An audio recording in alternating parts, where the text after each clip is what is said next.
Concrete pastures.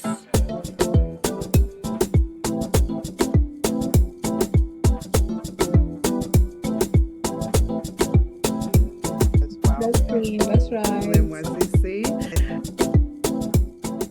Hello, family. Welcome back to Concrete Pastures. I am Nancy Mlemwasisi. I am so excited. I'm beaming. I have my fellow countrymen on today.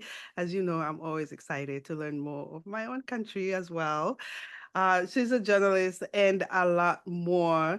For anybody who is new, welcome, welcome, welcome. This is a platform where we highlight immigrants who have relocated to different countries in search of greener pastures. We share our stories of our various experiences and lessons we've learned along the way and offer new perspective on our journey as immigrants. So, whether you're currently an immigrant or soon or later to be an immigrant or just curious, come along with us on this journey and get a bit understanding on what it really means to be an immigrant. A lot of you, again, have been watching us, have been listening to our content. You're not following us or even subscribe to this channel. We're looking to grow. Listen, the year is almost over. We want to grow to a number where we have amazing guests like the one we have today. Like, share with your families. This is inspirational content. Please, let's make sure that you support us by subscribing. Our guest today, again, she is an amazing journalist. Her name is Kwangu Liwewe. She is an Africa editor at the New Lines magazine, bring a wealth of experience as a seasoned multi-journalist. With the roots in Zambia, Zimbabwe, and Malawi, she has worked across the continent, including South Africa, where she covered significant political, economic, and societal shifts across neighboring countries.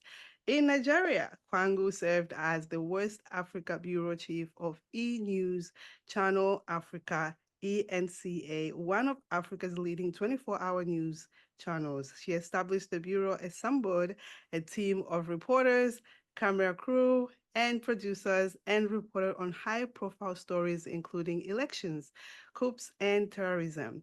Her expertise led to promotion to an eNCA's Johannesburg headquarters, where she hosted Africa 360, an innovative current affairs program covering Africa and reaching audiences across the continent. And she's here today joining me from Washington, D.C.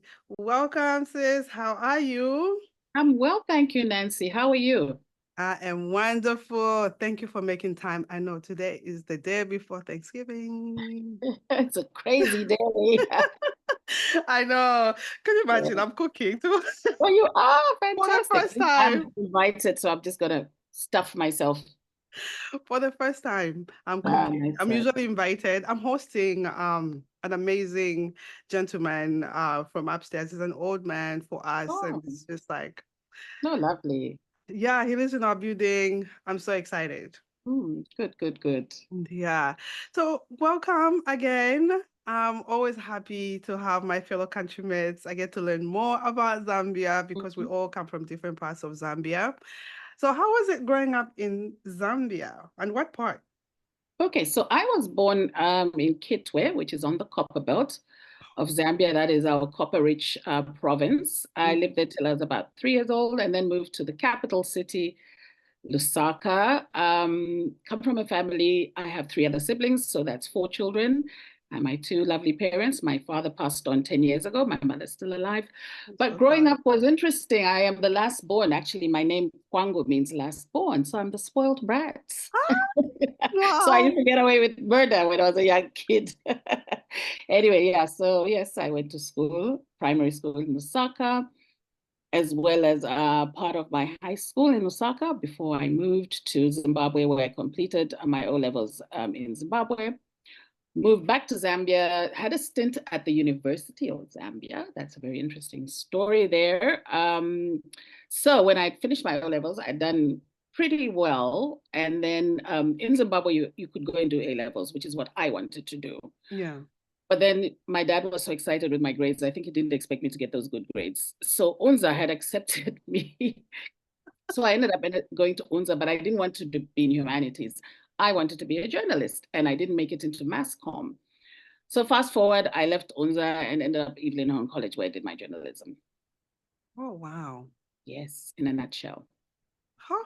Amazing, amazing. I think you're so many of you guys that have been on this channel from the Copper Belt, and Mm-hmm. everybody has like a different take. But for you, I guess you grew up more in Lusaka than Yes, in the Copper Belt. absolutely.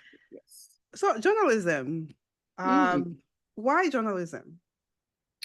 So I think it's inborn. I think it's in my blood. My father was a journalist, so I grew up watching him, practice journalism, and I used to tag along a lot with him.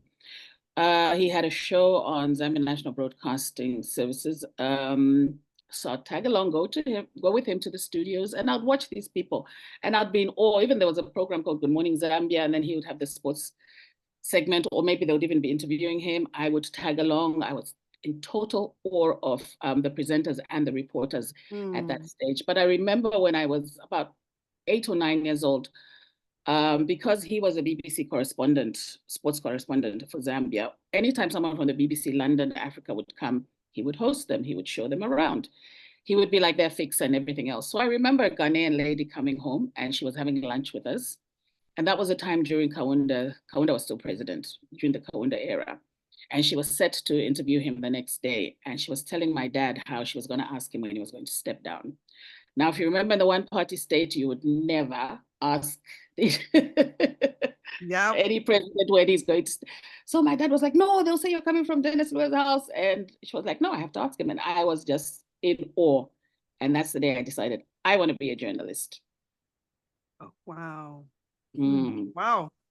I mean, your father, just to touch a bit, I know our fellow Zambians know all about him. I think he's one, if not the only high profile commentator that has lived in Zambia. It's just everybody yesterday, honestly, I'm gonna send you after this. Okay. Someone sent me there's a video that your father did years ago. Mm-hmm. And they were like, oh, the good times with Dennis Liwewe. And I was like, wow, what a coincidence. And I was like, tomorrow I'm talking to his daughter. Yeah, it's just everybody still, I think he was the best. He was the best. And I think no one has ever, he laid the foundation for all of Mm, the people that are in his space, including mm, yourself, and for mm, all of us. I mean, you get something from how he performed and how he just handled the news and everything else that he did. yes, he was Yeah. very passionate about what he did. Yeah, no, that's amazing that from a young age you want to make a difference in that way. It's like I want to go against whatever the norm is and not be Mm-hmm. scared to ask questions. So that's amazing. So from Zambia, heavily known, you've been to different countries. So I'll touch on when you went to the UK. How was that adjusting in the UK? So, yeah, it was tough. Obviously, when you get there, you get all these cultural shocks, homesick. I love my food, so I missed my food initially. But then you find the African shops. There's a way around it when you get to the West or elsewhere. You do Yeah. find your food somehow. So yeah, I stayed there for about 8 years, adjusted pretty well. I studied, actually, that's where I went and did my first master's at City University in London in journalism. And I was very lucky because I had no money, but I happened to get a scholarship. You know how it is, I'd always wanted to do my master's because I was thinking, no, a diploma is not enough. I had my 3-year diploma from Evelyn Hone, and then I had work experience from ZNBC in Zambia and Malawi Broadcasting Corporation, Malawi TV, then moved to the UK. So I remember now just searching randomly online for master's degree programs. And then I came across City University, which is one of the best universities for journalism in the UK. And there were 2 scholarships. So I thought, okay, let me apply. I applied, and 3 days later I was accepted. I couldn't believe it. Tuition sorted out. Nice. So I just had to take care of my upkeep. Anyway, so I did my master's in journalism in the United Kingdom. Stayed on for a couple more years, and then I left the UK and moved to South Africa. So yeah, so that was my first taste of being an immigrant. It was in the United Kingdom. How did you like evolve when you get to South Africa? Because it's different from um the UK to South Africa. I know it's South Africa is more of like a developed African Mhm. Mhm. country, but how did you evolve? So when I left the United Kingdom, my older brother was based in South Africa. In fact, he is the one who was encouraging me to move to South Africa because apartheid had just ended. Well, it ended some years before. He got there when apartheid had just ended. So he had settled down. He was also at that time working in the media for Super Sport, that is under MultiChoice and Mnet. So things were booming then in South Africa. You know, a lot of immigrants had moved to South Africa, especially the professionals, because at that time, a lot of South Africans, they just come out of apartheid. So a lot of Black South Africans did not have the experience that we from the rest of the continent had. So he Mm. was there and settled and everything. I was in the UK, still trying to sort out my papers, which was taking forever. Even by the time I left, I hadn't sorted them out. So then I just withdrew my application and said, look, I'm leaving. Moved to South Africa, found my feet in South Africa. And I liked it because it was near Zambia, very near. Yeah, You just jump on a plane 1 hour, 45 minutes later, you're in yes. Lusaka. So that really helped me. And as you said, you know, the thing about South Africa, it's a mixture of both the West and Africa. So I love that aspect of it as well. Yeah, you don't get to miss home. And for a lot of people, I said here time and again that if I ever retire, I want to retire and live in South Africa because you have that mixture. Even though Zambia has become a bit more developed compared to Mm-hmm. when I Mm-hmm. left, South Africa is still like up there.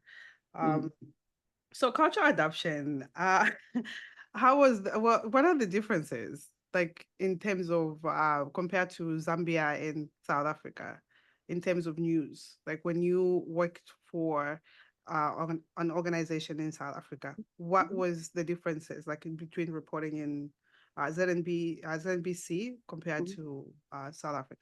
South Africa. Okay, so by the time I got to South Africa, remember I'd now left ZNBC in the mid 90s, and I get to South Africa in the year 2008.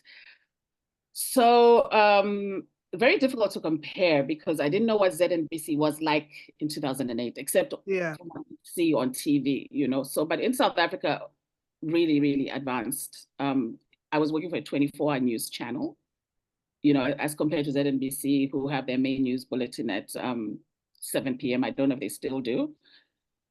So yeah, and then in South Africa, we were doing live broadcasts from, you know, on the ground.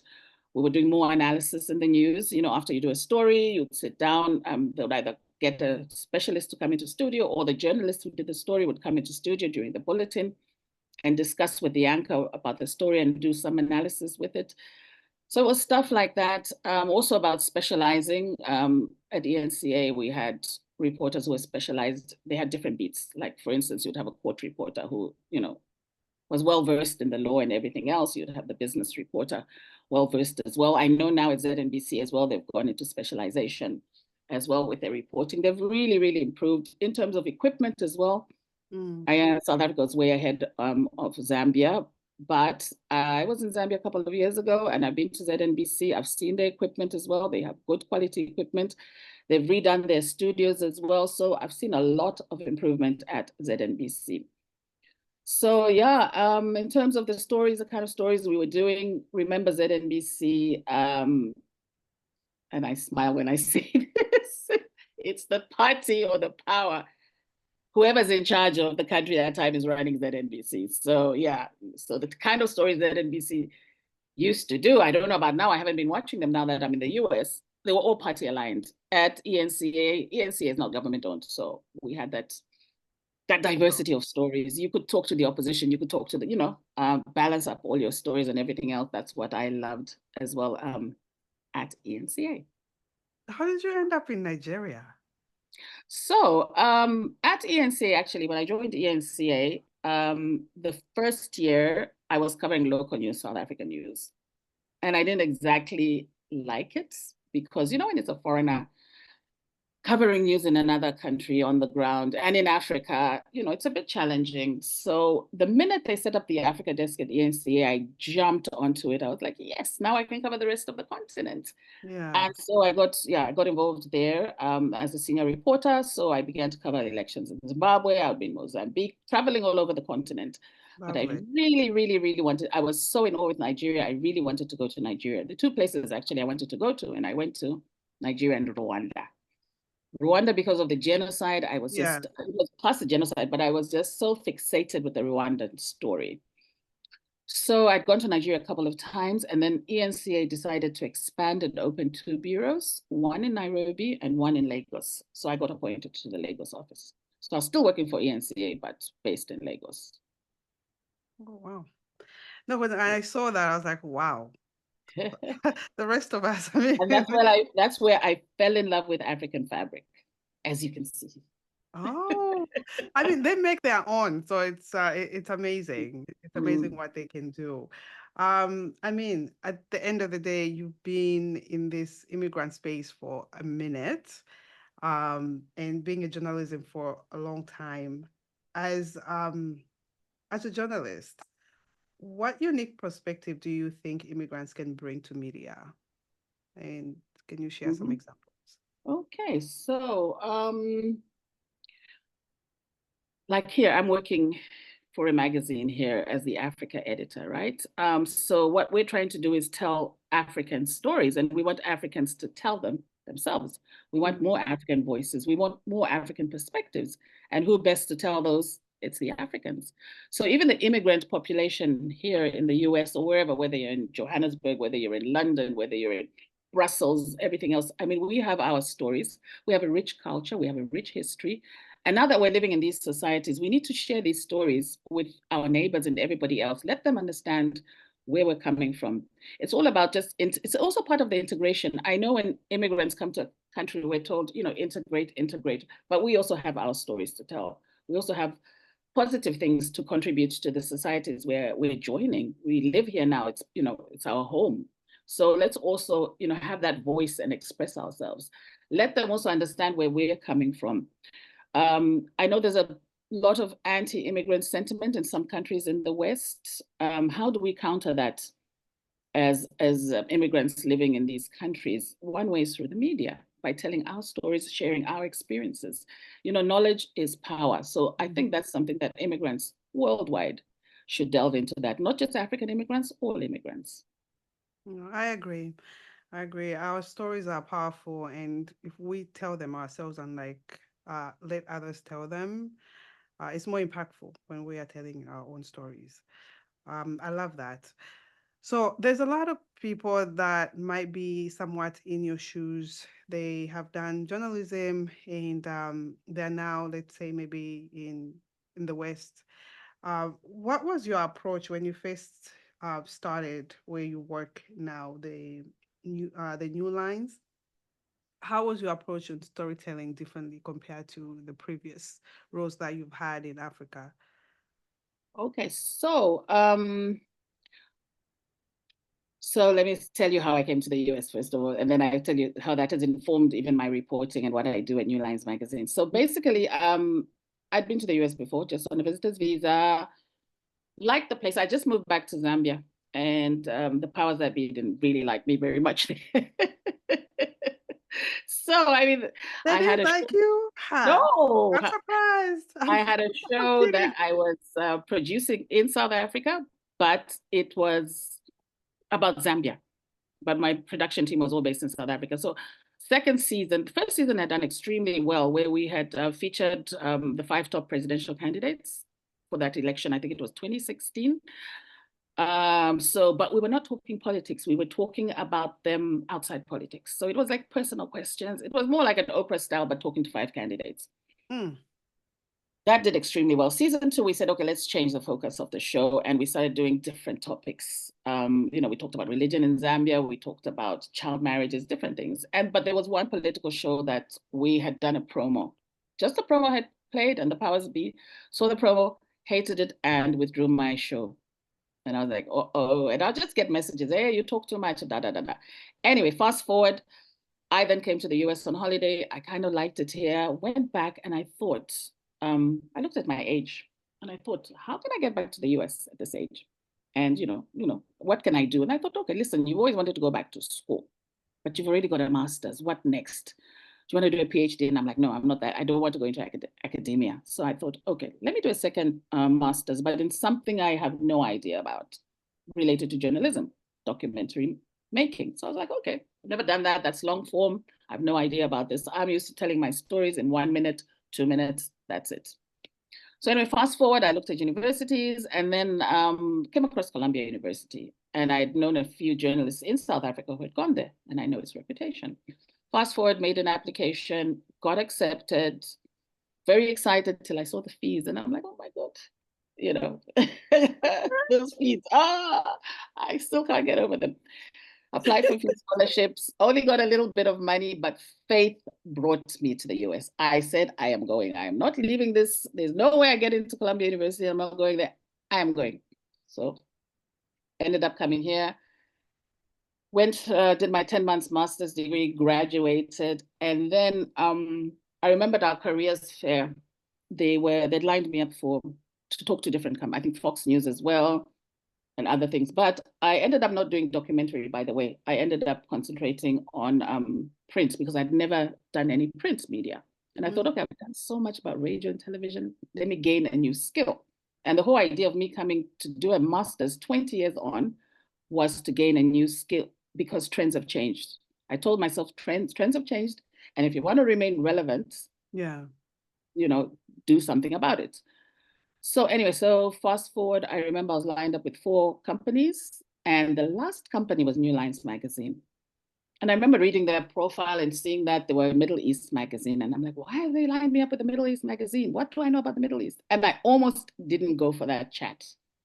But I thought, no, it's rude. And it was the last one at 4 p.m. 4 p.m. And it wasn't in person, it was online. So 4 p.m. I went into that chat and I was talking to this lady, and so she says to me, do you have anything to ask? I'm like, when are you going to start covering Africa? So she goes, actually, we are looking for stories from Africa. Can you pitch right there and then? So lucky enough, in class, I was doing a story about xenophobia in South Africa. So I pitched that one. Oh, wow. She loved it. Good timing. She commissioned it there and then. She commissioned it. She said, we want that story. And so I ended up writing that story for them. I graduated, wrote 2 other stories for them, and then there was a position for Africa editor. So I applied and I got it. Wow.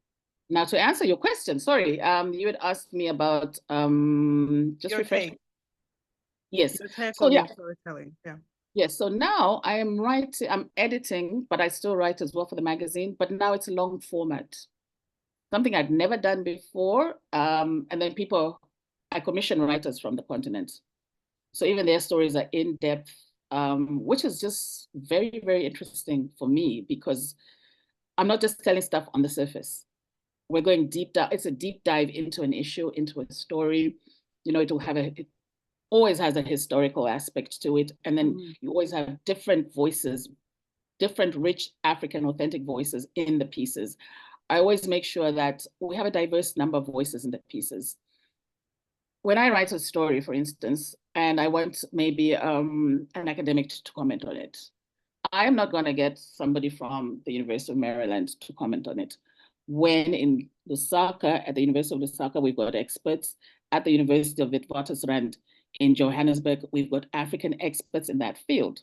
So I prefer to use authentic African voices to comment about everything in the African stories. Oh, no, amazing. I just love the how you reinvented yourself, because a lot of people get stuck into their old ways when they see things are changing. But I'm happy that you actually shared that piece of reinventing yourself, and then being okay with let me learn a new skill. But it's not too many people that want to do that. I love, love, love that. Advice for immigrants. What advice would you give to immigrants who find themselves having to take, outside passions, aside from, journalism as well, just creative spaces, like for myself or other, you and I are in in a group where there's a lot of creatives, from writers, to podcasters, and it's just, what advice would you give, as you've been in this space for a long time? Is content creation, and uh, we would need advice on how to move to stay this long, because this is a long time to stay relevant. Okay. Gosh, talk about what you're passionate about. I think that is my number one point. Passion matters so, so, so much. You can tell if someone is talking about something they don't care about just because maybe it's topical. Don't Mm, just dive into these issues because, yeah, it's topical or it's gone viral. No, talk about something you know about and something you're very passionate about. It just gives it authenticity and so much power behind that. And you become believable. People will tell that, she knows what she's talking about. Exactly. And, yeah, so it's about passion, it's about knowledge as well. Stay authentic. Stay authentic. If you have a Niger accent, keep your Niger accent. If you're faking these American, I find it so annoying when we fake accents, guys. Just speak the way we speak. yeah, It's authentic again. So yeah, I would say keep that originality about yourself. It's beautiful. We're Okay, I'm talking about Africans now. For instance, I told you, I love my clothes. I love my African clothes. I live in my African attire. That's me. That's who I am. yeah. It gives me power. I remember when I came, because I come from school, I'd left most of my wardrobe in Zambia. Mm-hmm. And so, yeah, I graduated and I hadn't gone back to Zambia and then I live in Maryland. And then anytime I go for a social event, I'd have to buy something, online or go to the stores. And I was wearing all these Muzungu clothes. And one day I looked at myself and I just felt, no, this isn't you. No, seriously. So before I went back to them in April, I just started buying anything I could just wrap my head with, just to make myself feel African. So yeah, that's the thing. Just be authentic and be yourself. There's definitely passion in you. What drives you? What drives you to do what you do? That's a tough one.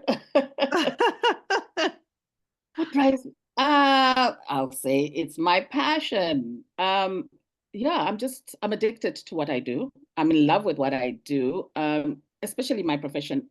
For me, my profession is 24/7. I am never off because the story can break anytime. And now, thank God for all these gadgets we have and everything Yeah, else.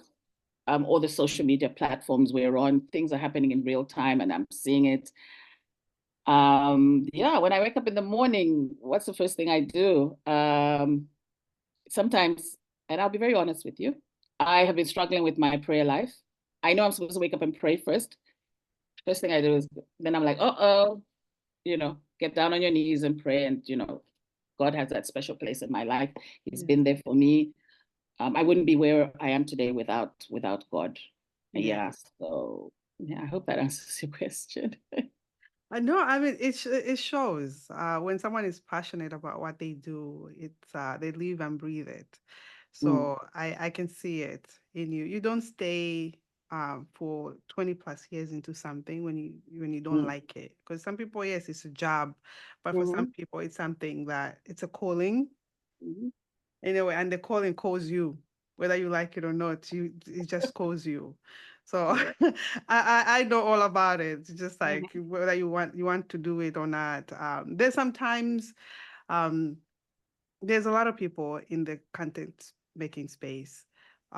Journalism is a bit different, but we're kind of in the same field. mhm, How do you find the passion to continue to do it? It's because there's some days I wake up, I don't want to watch a video. I'm tired. I have another job that I do. I'm a mother, and a lot of us in this space have a million other things that we do.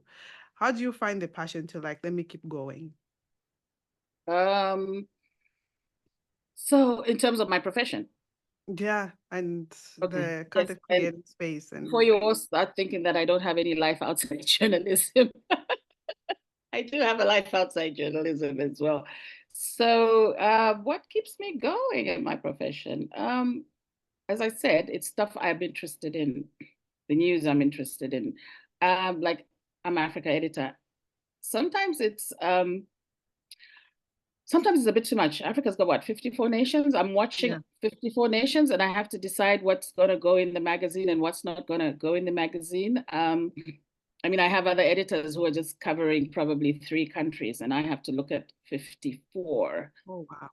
I know. So, oh yeah, I do have a colleague who looks at them. She's in charge of the Sahel and North Africa, but we help each other at the end of the day. So, it's just something inborn, you know. Wait, it's like me breathing air.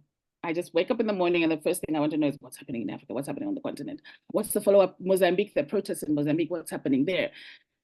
Illegal miners are in a unused mine. They're stuck there in South Africa and they're not giving them any food, any water, any medicines. You know, I want to know the next day. I want to know what's going on. It's a curiosity that's in me. It's inbuilt. It's in my blood.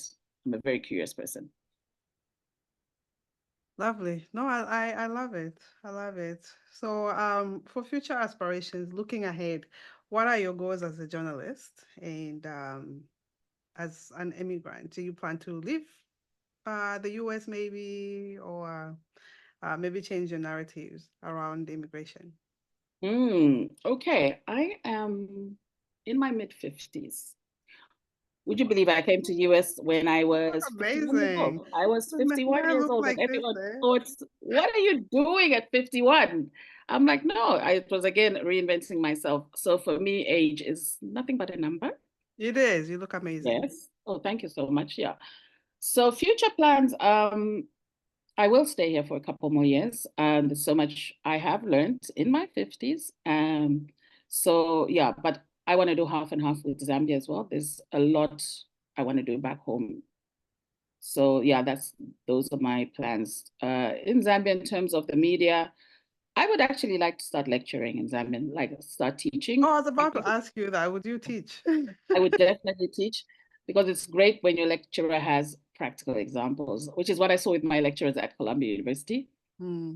The majority, if not all, are from the field. They've all worked as journalists. So when they sit down and tell you something and give you concrete examples, it adds a lot of weight to the students. It's not just theoretical, they've done these things practical. So I think I have a lot to offer Zambian journalism students. So I would love to do that when I get back home. Oh, no, I think that would be beautiful.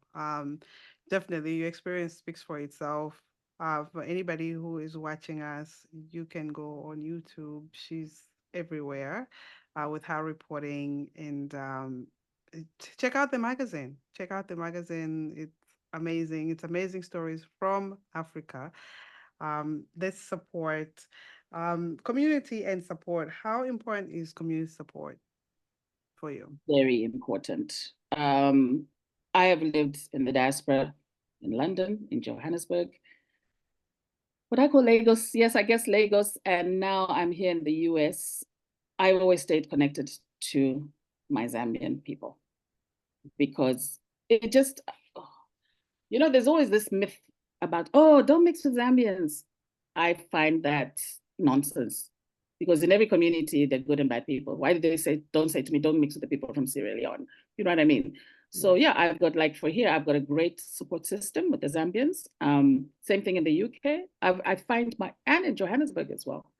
Community is great. I mean, like here we get together, we share meals, we have events. We've just come out of our 60th independence anniversary celebrations, which Yay. was superb. I think we had 3 days of partying, but it was great. We share experiences, happy moments, sad moments. We're there for each other. When there are funerals, we're there for each other. When there are birthday celebrations, it's good. We bounce off ideas about our country and what we can do for our country, even while we're here, you know, to help the vulnerable. Next Saturday, I'm attending a fundraising gala on HIV and AIDS, you know, helping HIV and AIDS people in Zambia. So it's things like this. So to come here and shine your community where you share same language, you share same food, same values, it's extremely important to stay in touch with your community so that you remain grounded as well. Yeah, no, I agree. I agree. It's just it's mixed. It's 50-50. For some, you definitely sound like you have a really good community where you are. And some Zambians, I from when you started talking, um we've had good communities and somewhat, I guess, Mhm. some differences Mhm. in opinions and the focus, and I guess people's values change when they come here. So I hope we all get that type of community where there's togetherness and we have one goal of, they support one another and stuff like that. Because I definitely agree with the other people that say Mm. don't Stay meet. away from them. It's not a stay away completely. Mm. It's just be careful with how Okay. you show up. But Uh, it's the same. I guess it's the same in the Ghanaian communities as well, in the mhm. Nigerians and the people from Swaziland as well. Everywhere they're bad eggs. Every community is that way, Mhm. honestly. Every Yeah. community is that Hmm. way. That's why for me, I've just become open Hmm. to whoever is supportive, to whoever who needs support. I'm there for them. And growth also. It all goes with growth. So some people are just, we're all going through life. Life is Mhm. hard. It just depends when you meet them, and yeah. Oh, I'm excited. This is exciting. You guys are having that gala. That's exciting. That's powerful. I love it. I love it. Anything else you want to share that I haven't asked you? Because I can talk to you forever. That's on top of my head. No, I That's on think your we've heart covered. that you want to share to our community. I think we've covered most of it. Can't think of anything on top of my head. Ah, listen. Mm. I'm so happy you took some time to share your experience with us. It's definitely inspirational. It's very powerful. I'm grateful and honored to have you on Thank you, Concrete Nancy, my Pastures. sister. It's been great talking to you. Um, I'll throw this in. I remember earlier before we started the interview, I was like, I hate being interviewed, but this was so nice and conversational. It didn't feel like an interview. Thank you so much. Yeah, no, I told you. The two sisters sit down to talk, yeah? Yeah, it's just like, we're sitting down to talk because someone else needs your story just to hear and be inspired from your story. You never know who's going to hear this, and they'll be like, "Oh my God, I want to go to Columbia University and get more education for myself and get better myself in a way." Like regardless of what profession they're in, it's just the level of motivation that you have. I'm already encouraged because there's some days where I feel down and I'm just like, this is God given. This is a platform that God has given me. Otherwise, I would not meet all of the million people that do listen to this platform. And also on top of that, that people like you coming and giving your time. So it's a reminder for me and the rest of the people that are in this type of field. Just like keep going. Thank you so much for having me. Yeah, Let thank me you. share my story. Thank you. Thank you so, so much.